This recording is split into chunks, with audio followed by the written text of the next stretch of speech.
Today there is interesting news from the Sumy direction.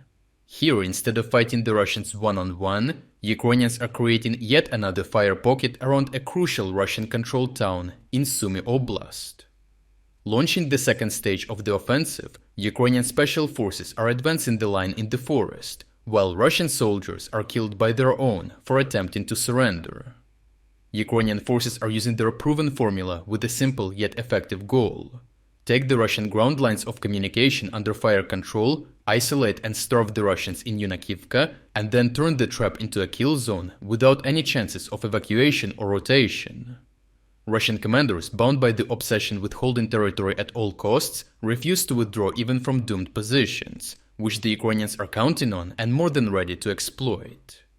Yunakivka's open layout with scattered and burned out buildings offers no cover and no reason for the Ukrainians to engage in a storming operation, which would only cost losses in an attritional battle that can hardly be won against an opponent with more troops on the ground.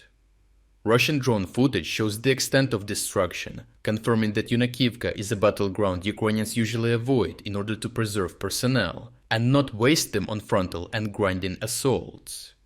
With the Russians switching to defensive operations in Yunakivka after their attempted push forward was annihilated by Ukrainian drones and artillery, the tempo of the battle has slowed down significantly, so the Ukrainian command started preparing their next move.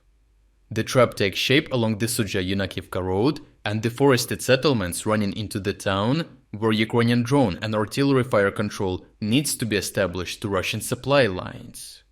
First, the Ukrainians began pounding Russian positions with relentless drone strikes, softening defenses, and exposing supply lines in preparation.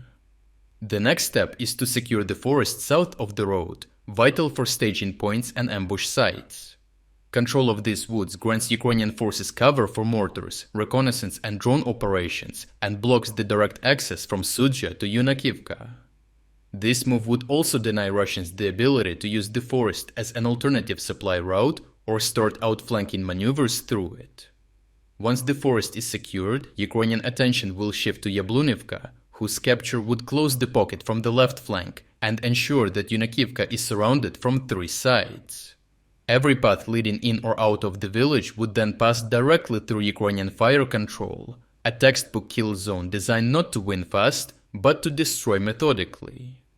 Ukrainian Special Operations Forces began clearing the forest in lightning raids, with recent video showing elite units advancing on quad bikes, weaving between shattered trees and trenches after artillery has shredded the Russian front line. As some of the Russians chose to flee their positions, Ukrainian operators moved in, clearing remaining positions and eliminating the remaining defenders.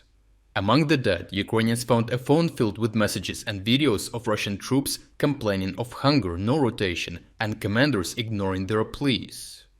After securing the area and pushing the Russians out, the Ukrainians reinforced it with infantry under constant friendly fire support, turning this position in the forest into another forward base for continued movement deeper toward the Yunakivka highway. As a result, Russian morale is collapsing fast, and those still in Yunakivka speak of constant drone attacks, dwindling supplies, and commanders ordering suicidal counterattacks in surrounding areas. One Russian soldier reportedly wrote before his position was hit that they lacked food, shells, and had lost all hope. Others have tried surrendering, but even that proves deadly. In one shocking video, two Russian soldiers attempted to surrender, walking toward Ukrainian lines with raised hands, only for their own drones to bomb them with dropped munitions before they could reach safety. Overall, as Ukrainian raids expand control of the forests and roads, the encirclement of Yunakivka is only a matter of time. Ukraine's approach is precise, and each operation preserves Ukrainian lives while grinding down the Russian troops one pocket at a time. The new kill zone in Sumy is forming, and another enemy group is about to vanish inside it.